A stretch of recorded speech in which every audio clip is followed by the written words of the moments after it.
हार्दिक आभार व्यक्त करना चाहती हूँ कि आज मुझे इस मंच पर दो शब्द आपके सामने प्रस्तुत करने के लिए आमंत्रित किया।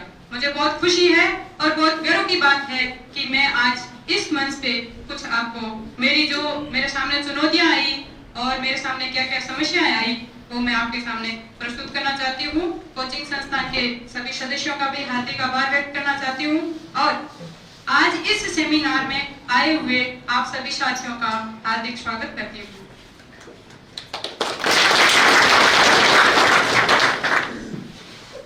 मुझे आशा ही नहीं पूर्ण विश्वास है कि आप सभी साथी आने वाले समय में इसी एक राजस्थान सरकार द्वारा निकाली गई बम्पर भर्ती में जो SSI दोबारा आपको मौका नहीं मिलेगा, इस भर्ती के माध्यम से आप अपनी योग्यता को, आप अपनी काबिलियत को सबके सामने प्रस्तुत करोगे कि हम इस योग्य है कि हमारी काबिलियत क्या है। अगर तैयारी नहीं करोगे तो जो योग्यता है, जो आपकी एबिलिटी है वो आप प्रदर्शित नहीं कर पाओगे। तो इस योग्यता को प्रदर्शित करने के लिए आपको एक बहुत लंबे जंग की जरूरत है और उस जंग में आपको जीत हासिल करने के लिए कई सारी चुनौतियों का सामना करना पड़ेगा और उस चुनौतियों का जो सामना कर लेगा वो इस जंग में जीत हासिल कर लेगा। तो साथियों, इस जंग में जीत हासिल करने के लिए सबसे पहले तो आपको देखना है कि आपके सामने चुनौतियां क्या क्या आ रही है और चुनौतियां आ रही है उससे पहले आपको अपना लक्ष्य एक करना होगा। जिसका लक्ष्य एक होगा वो उस सफलता को जरूर हासिल करेगा। ऐसा नहीं होगा कि इस समय में अनेक सारी भर्तियां आ रखी है, SI की भी है, वनपाल की भी है और कई भर्तियां भी आ रखी है, उसमें आपका लक्ष्य फिक्स नहीं है। आप आज सेमिनार SI वाले में आए हो और आपके दिमाग में टीचर बनना है या अदर और कोई सर्विस प्राप्त करनी है, तो ऐसी भूल मत करना मेरे साथियों, क्योंकि जो ऐसी भूल करता है वो बाद में बहुत पछताता है। आपको अगर इस जंग में जीत हासिल करनी है तो पहले इस लक्ष्य को एक करना होगा कि मुझे सिर्फ और सिर्फ क्या बनना है, SI बनना है। बाकी सारी अगर कोई भी भर्तियां आ रही है, हाँ हो सकता है इस भर्ती के बाद में आप उसकी तैयारी करो, उसके लिए कोई प्रॉब्लम नहीं है, बट लक्ष्य निर्धारित करना होगा। इस लक्ष्य को प्राप्त करने के लिए आपके सेल्फ कॉन्फिडेंस की बहुत जरूरत है कि आप अपने अंदर आत्मविश्वास जगाओ कि इस भर्ती में मैं सेलेक्ट होऊंगा या होंगी। जिस टाइम आप फॉर्म भरते हो उस टाइम आप ये मत सोचो कि पोस्ट कितनी है, पोस्ट ज्यादा है या कम है। आपको एक फॉर्म और एक ही पोस्ट की जरूरत है, इससे ज्यादा कोई जरूरत नहीं है। जिस टाइम हमने फॉर्म भरे थे उस टाइम सिर्फ और सिर्फ 330 पद थे।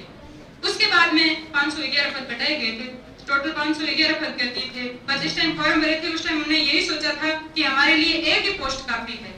तो आप भी यही सोच के चलो कि इस राजस्थान सरकार के द्वारा निकाली गई बम्पर भर्ती में हम सेलेक्ट हो जाएंगे और मुझे भी पूर्ण विश्वास है कि आप सभी साथी इस भर्ती में चयनित हो।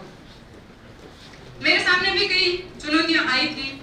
2016 में जब भर्ती निकली थी उस टाइम मेरा छोटा बच्चा भी था तो दूसरी ड्यूटी भी करनी पड़ती थी, घर का कामकाज भी देखना पड़ता था। तो उस समस्या का समाधान करने के लिए मैंने मेरे परिवार वालों का भी सहयोग लिया, तो मेरे अफसरों का भी सहयोग लिया। अफसरों ने मेरी ड्यूटी में रियायत बरती थोड़ी बहुत, तो परिवार वालों ने बच्चे को रखने के लिए हेल्प की। तो आपको भी, आपके सामने भी ऐसी कई सारी चुनौतियां आएगी जिसका सामना आपको करना होगा। उस चुनौतियों का सामना करने के लिए आपको देखना होगा कि समस्या छोटी है तो भी इग्नोर मत करो और समस्या आ रही है फिर भी लक्ष्य से भटको मत। उस लक्ष्य को ध्यान में रखो कि लक्ष्य अपना सिर्फ और सिर्फ थानेदार बनना। दूसरी बात, अपना सिलेबस पे, इसमें दो पेपर होते हैं, एक कॉमन पेपर होता है और दूसरा हिंदी का पेपर होता है। जैसे सर ने पहले बता ही दिया है कि हिंदी इसमें महत्वपूर्ण भूमिका निभाती है। हिंदी अगर आपकी अच्छी कवर है तो आपकी नैया पार हो सकती है। हिंदी जितना ज्यादा टफ भी नहीं है तो उतनी ज्यादा आसान भी नहीं है।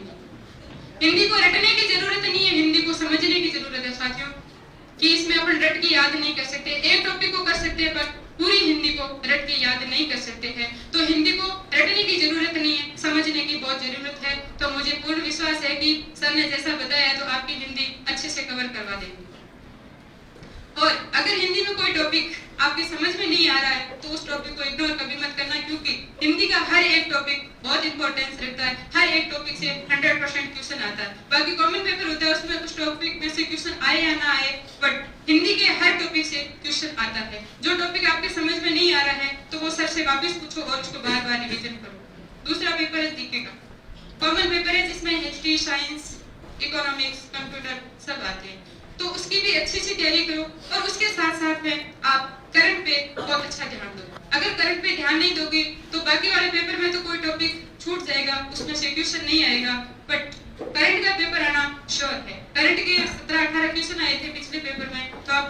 ज्यादा ध्यान देने की बहुत जरूरी है। और यह कोचिंग संस्थान की तरफ से एक अच्छी सुविधा कर रही है कि यहाँ साप्ताहिक या मासिक टेस्ट होते हैं। उन टेस्टों में साथियों आप वो टेस्ट लास्ट समझो कि ये टेस्ट नहीं है, हमारा फाइनल एग्जाम है। इस एग्जाम में आपके जितने मार्क्स आ रहे हैं वही अपने चयन के लिए मार्क्स समझो। उस टेस्ट में टॉप आने की कोशिश करो। जब ये सोच लो कि ये तो की कोचिंग तरफ से लिया गया टेस्ट है, इसमें कोई जरूरी नहीं है, कोई कम नंबर आएंगे तो भी डांटेंगे नहीं, ऐसा मत सोचो। वो खुद के लिए नुकसान कर रहे हो। वो खुद के लिए सोचो कि इसमें कितने नंबर आ रहे हैं, कितना क्या हो रहा है, वो अपने लिए फाइनल मानो। फिर मैं मेरी बात कहूं तो मेरे सामने काफी समस्याएं आ रही थी।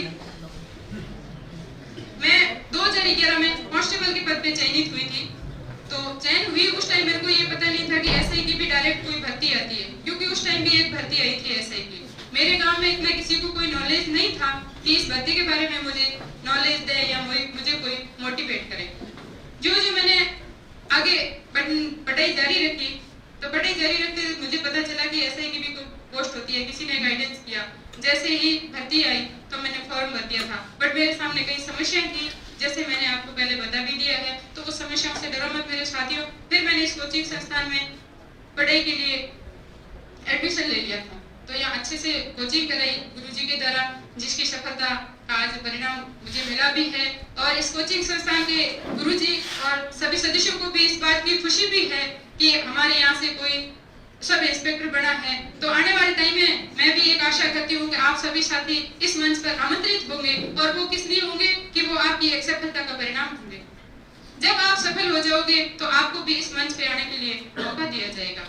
बाकी आप में अगर कोई मुश्किल आ रही है, किसी टॉपिक को समझने में प्रॉब्लम आ रही है, तो सर से गाइडेंस लो, बहुत अच्छे से समझाते हैं। इसमें कोई डरने की कोई जरूरत नहीं है। आप ये मत सोचो कि कितनों ने फॉर्म भरा है, उसकी तरफ देखो भी मत कि तूने फॉर्म भर दिया है। कभी कभार क्या होता है कि कई साथी 2-2, 3-3 फॉर्म भर के छोड़ देते हैं और एग्जाम देते नहीं है। तो उस फॉर्म की तरफ देखो मत, अपना लक्ष्य फिक्स करो।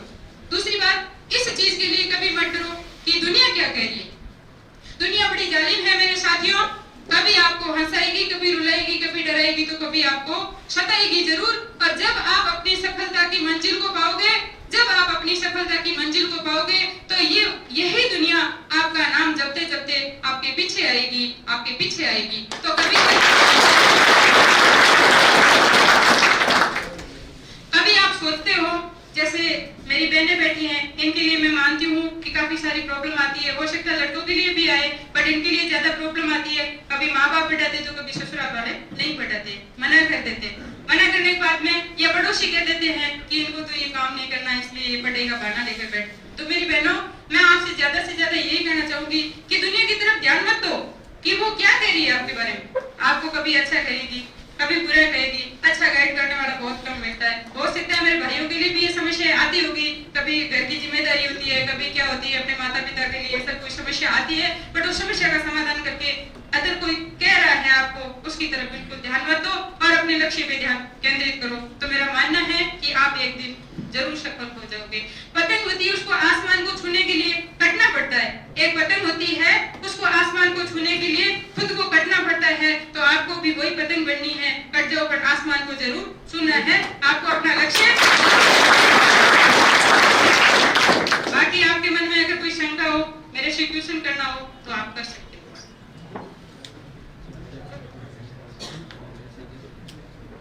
फर्स्ट चरण इसमें पेपर का होता है, वो पेपर वाला मैंने भी बता दिया, सर ने भी बता दिया कि इसमें जो चीज होती है। इसके बाद में इंटरव्यू के बाद में देखो आता है फिजिकल का। तो फिजिकल वाला तो मुझे नहीं लगता है कि इसमें कोई जो बैठे हैं अनफिट है, मेरे सभी भाई बहन फिट ही लग रहे हैं। उसके बारे में आप कभी डरना मत कि फिजिकल में अनफिट हो जाएंगे। उसमें एक ही समस्या रहती है कि चांस एक दिया जाता है, चांस एक दिया जाता है, बट उस चीज से डरो मत। लड़कियों के लिए और लड़कों के लिए सिर्फ और सिर्फ जंप में समस्या आती है। जिस टाइम आप जंप के बारे में सोचो या जंप करो, उस टाइम आप यही सोचना कि हमें पासिंग मार्क्स लाना है, ज्यादा से ज्यादा नंबर लाने की कभी सोचना मत।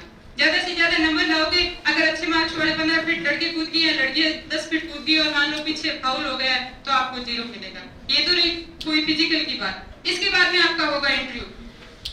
इंटरव्यू में मेरे भाई बहनों यही पूछा जाएगा, जैसे आप बीए करके इस एग्जाम में सेलेक्ट होकर इंटरव्यू के लिए जा रहे हो, तो आपको अपने सब्जेक्ट के बारे में पूछा जाएगा। या मान लो हमारी तरफ कोई विभाग से जा रहा है, जैसे कोई टीचर से जा रहा है, कोई पुलिस से जा रहा है, या कोई अदर विभाग से वहाँ इंटरव्यू देने के लिए जा रहा है, तो उनको अपने विभाग के बारे में पूछा जाएगा कि आपके विभाग में क्या होता है क्या नहीं होता है। तो वो नॉलेज रखनी बहुत जरूरी है। इंटरव्यू के बाद में फाइनल मेरिट आती है और ये बाद की स्टेप है, इसमें आपको पढ़ने की अभी कोई जरूरत नहीं है। सर और गाइडेंस करते रहेंगे, कोई आपको प्रॉब्लम हो तो सर से गाइडेंस देते रहना।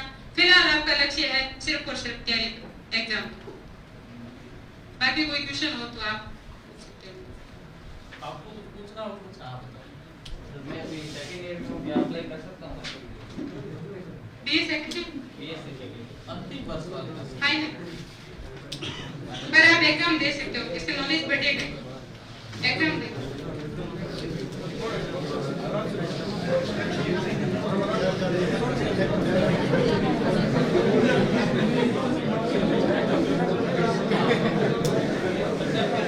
किसी को कोई पूछना है, कोई शंका हो तो जैसे आज झिझक रखोगे वैसे ही आगे झिझक रहेगी। ऐसा नहीं, छोटी मोटी प्रॉब्लम है वो बताओ, शेयर करो। वो शेयर करोगे तो आपकी समस्या का कोई जरूर समाधान निकलेगा। ऐसा नहीं कि हर कोई पूरी गाइड देगा, ऐसा कोई नहीं। आपके लिए सब अच्छा ही सोचेंगे। अगर आपके सामने कोई भी समस्या होती है तो आप जिसको निकट मानते हो घर परिवार में शेयर करो, या कोई पढ़े की समस्या तो सबसे शेयर करो, तो आपका समाधान जरूर निकलेगा। अगर कोई ऐसी प्रॉब्लम है तो जिसको मत बोलने की कोशिश करो। मुझे भी आज ये मौका मिला है तो मेरे इतने भाई बहन बैठे हैं, मेरे सामने ऐसा पहला मौका है कि ईदों के सामने मेरे को बोलने का मौका मिला, तो मैं मेरी ड्यूटी छोड़ के यहाँ आई हूँ। क्यों आई हूँ? क्योंकि मेरे पास एक मौका था। इस मौके को जाने मत देना। और साथियों, आपके सामने इस बम्पर भर्ती का जो मौका है इसको गंवाना मत। कभी क्या है कि लोग कहते हैं कि इस भर्ती में नहीं, आगे वाली भर्ती में सिलेक्ट हो जाएंगे, तो ऐसा कभी मत सोचना। इस भर्ती की सबसे बड़ी समस्या है कि ओवरएज हो जाओगे। आपके पास में फर्स्ट चांस है, हो सकता है कि कोई कम उम्र में भी हो, कई साथी ऐसे भी हो जो लास्ट स्टेज पे हो, तो ये अच्छा मौका है, इसको गंवाना मत। दूसरी बात, सर ने बोला कि पीछे बैठने वाले सब आगे बैठना, तो ऐसा नहीं हो कि एक दिन सर के लिए प्रॉब्लम खड़ी हो जाए, हमें बुलाना पड़े सब आगे के लिए बैठा करना, ऐसा मत करना। कभी पीछे बैठो तो कभी आगे बैठ जाना। यहाँ भी कुर्सी का किस्सा ही चल रहा है, तो आप भी ऐसे लड़ो और अपनी कुर्सी को प्राप्त करो। ठीक है, बाकी आपकी कोई समस्या हो तो मेरा पूर्ण विश्वास है कि सर आपकी समस्या का समाधान करेंगे। जिसे कभी रखना मत, अभी अपनी जो भी समस्या हो वो सामने प्रस्तुत करना और उसकी समस्या का समाधान जरूर मिलेगा।